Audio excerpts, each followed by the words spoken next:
Pokémon storage system. It's a pretty important part of Pokémon games, since you can only have 6 Pokémon at a time. Given one of the main goals of the Pokémon franchise is to, well, catch them all, you're definitely gonna need some extra storage. And that's where the Pokémon storage system created by Bill comes in. In its original incarnation, it was a bit rough around the edges, but by the 3rd generation, the system was completely overhauled for the better. They fixed the clunkiness of the old system, added visuals, and now you had 14 boxes of space that held 30 Pokemon each. That's 420 Pokemon in total. More than enough. But what if you're a lunatic?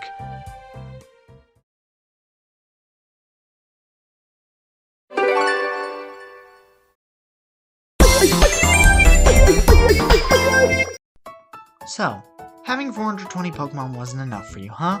Well, that's where dedicated Pokemon storage applications come in, the first one being Pokemon Box Ruby and Sapphire for the GameCube, a storage app for the Generation 3 Pokemon games. It released in 2003 in Japan and 2004 in North America. The only place you could buy it was the Pokemon Center store in New York City. Now you get 25 whole boxes, which each hold 60 Pokemon, double the amount a normal box does. This game can hold 1,500 Pokemon at a time, more than triple the amount the main Generation 3 games allowed. I am afraid of whoever managed to fill that up in its entirety.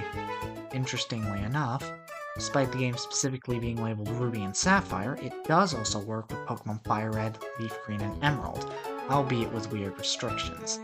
To use with Emerald, you have to beat the game, and to use it with Fire Red and Leaf Green, you have to do a random side quest. In the app, this whole system is presented to us by this character named Bridget. She's a sister to Lynette, the character responsible for the Pokemon storage system in Pokemon Ruby, Sapphire, their remakes, and Emerald. It had multiple functions.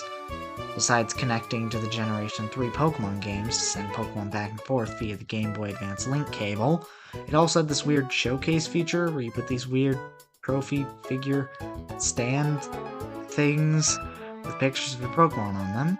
More interesting to me is that similar to what Pokemon Stadium did with the original Pokemon games, you could play Pokemon Ruby and Sapphire, and only those 2 games for some reason this time, on your TV without the need of a Game Boy player. It also has a pretty neat background. Okay, so one last thing on this app. You actually got bonus eggs for reaching certain milestones in terms of Pokemon deposited in the app. You got a Swablu for just starting, a Zigzagoon for 100 Pokemon, Skitty for 500 Pokemon, and for the most dedicated people with all the time in the world, a Pichu as a reward for depositing 1,499 Pokemon in the app. Wow.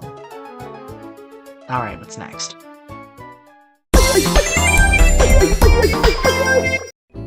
My Pokémon Ranch was exclusively available through WiiWare on the Wii Shop channel. We're off to a great start with this one. Okay, so this one's definitely the black sheep for these things. It came out in 2008 and was mainly used for the Generation 4 Pokemon games on the DS. And by that, I mean it was used for Pokemon Diamond and Pearl. It was completely incompatible with Platinum unless you were in Japan where it was updated. And the game never got support for Heart Gold and Soul Silver at all. So an interesting thing about My Pokémon Ranch is its other restriction. I neglected to mention it in the previous section, but a benefit of Pokemon Box was the ability to transfer Pokemon to other save files or cartridges without trading. In My Pokémon Ranch, you cannot do that. You can only deposit Pokemon back into the same save file they came from. So if you put Pokemon into the ranch and then reset your save file, those Pokemon are trapped forever. This time around, it's all presented by this character, Haley, who will not take no for an answer.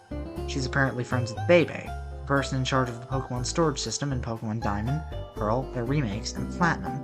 Upon actually entering the ranch, the art style completely changes, resembling the toy Pokemon Miis of the Pokemon Rumble games. And oh, would you look at that, the same people who made this went on to make those games.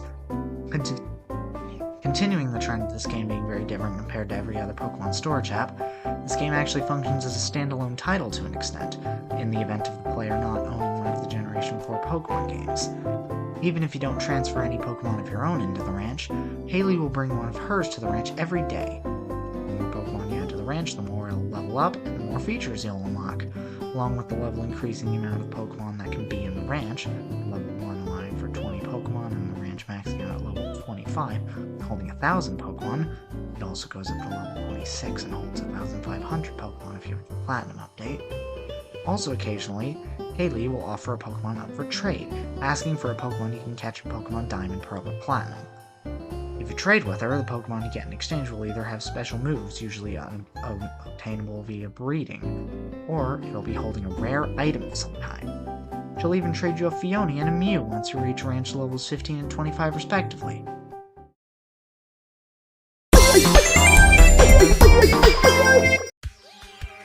2013 and 2014 were a major shift in how things like this would be handled going forward. From Generation 3 to Generation 5, every main series Pokemon game had a built-in function to allow you to transfer Pokemon between generations. 3 transferred to 4 through the PAL Park, and 4 transferred to 5 through the Poké Transfer Lab. But Generation 5 had no way of transferring Pokemon to Generation 6. This changed with the release of Pokemon Bank, Poké Transporter. Pokemon Bank was the new storage app for the 3DS Pokemon games, specifically my favorite games in the entire franchise, Pokemon X and Pokemon Y. It had much more in common with Pokemon Box on the GameCube than it did with my Pokemon Ranch on the Wii, with Bridget from Pokemon Box even coming back to be the character in charge of it. Initially releasing for the 3DS on December 25, 2013 in Japan, and February 5, 2014 in America, it was a Nintendo eShop exclusive download that was completely free. With the catch that it required an annual subscription of $5 a year. Once you paid that, you were free to transfer any Pokemon in your Pokemon X and Y boxes to and from Pokemon Bank. Pokemon Bank has 100 boxes allowing for the storage of 3,000 Pokemon. Releasing on the same day as Pokemon Bank was Poké Transporter. It was also a free download that only worked if you already had Pokemon Bank installed.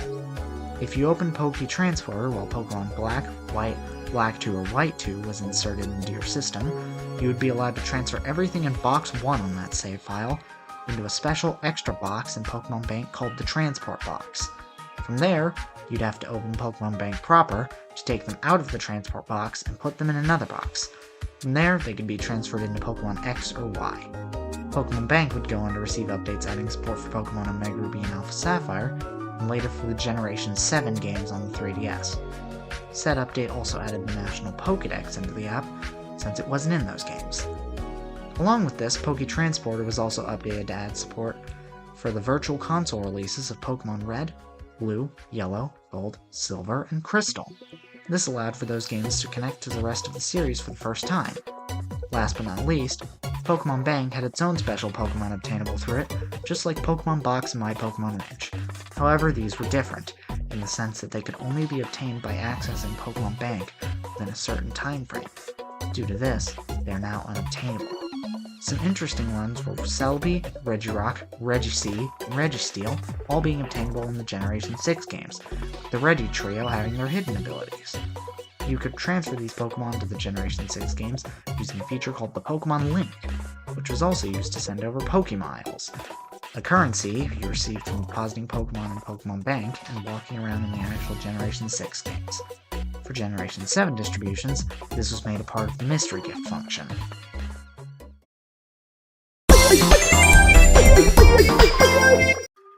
The date is February 12th, 2020. The world's about to spiral into chaos. Pokemon fans are still complaining about Pokemon Sword and Shield's lack of a national Pokédex.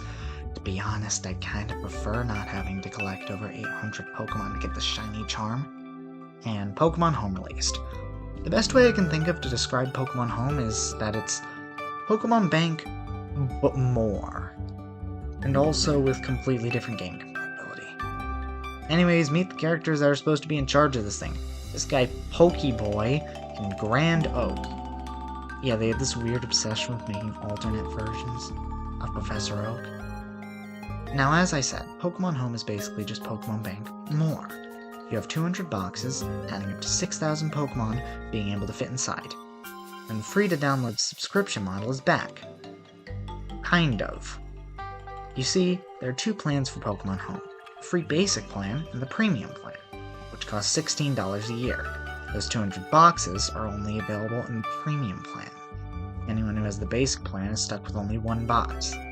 You can also do Wonder Trades and use the global trade system through Pokemon Home, with Home actually being the only place the global trade system exists now. However, the basic plan is more limited in the amount of Pokemon you're allowed to use in both these systems. However, the biggest thing that the basic plan cuts off is bank transfers. You can only transfer Pokemon from Pokemon Bank to Pokemon Home if you have the premium plan. Which is fair enough, I suppose. Though I can understand some people being turned away by the price. Upon launch, Pokemon Home is compatible with 3 games: Pokemon Bank, Pokemon Let's Go Pikachu and Let's Go Eevee, and Pokemon Sword and Shield. Similarly to all transfers from previous generations, Pokemon coming from Pokemon Bank cannot return back to the 3DS after being transferred. Pokemon Home is strange though, because once the Switch released, very different Pokemon games would have Pokemon be very different from game to game, compared to Pokemon being mostly consistent generation-wise. Some of the games have no abilities and completely different stats from each other. Some of them are on completely different engines. Anyways, moving on. The main goal of Pokemon Home is completing the National Pokédex for Grand Oak. There's also a bunch of research tasks that ask you to collect specific Pokemon in specific games. And that's not even mentioning how there's 2 different versions of Pokemon Home, one for the Nintendo Switch and one for mobile devices. The Switch version is where you can interact with the Pokemon games on Switch, and the mobile version is where you can interact with other players and see news. Pretty much all trading features are only in the mobile version, but that version also included a bunch of achievements, some of which asking you to transfer in Pokemon that originated on a Game Boy Advance cartridge. You can also look at online battle data. Later on, Pokemon Home received an update to be compatible with Pokemon Go, the augmented reality mobile game created by Niantic. Though even later than that, it was updated to be compatible with both Pokemon Brilliant Diamond and Shining Pearl, and Pokemon Legends Arceus. Along with this, the mobile version added individual Pokédex tallies for each game. Last thing for Pokemon Home. Of course, you got some special Pokemon. Namely, by completing certain tasks, you're allowed to get starters with their hidden abilities, in the original color form of the mythical Pokemon Magearna, the latter being unobtainable outside of Pokemon Home. So I guess that's about it until Pokemon Home's updated to add support for Scarlet and Violet. So that was interesting. I guess these things became less focused on storage and more focused on transferring Pokemon as time went on. As for me, I miss the random minigames that came with Pal Park and the Poké Transfer Lab, but this is fine too. I also wanted to thank Cerebi.net and Bubblegarden, as without those 2 resources I would not have known much of the information about Pokemon Box and my Pokémon Ranch. So I guess that's the end of the video. Bye then, I guess.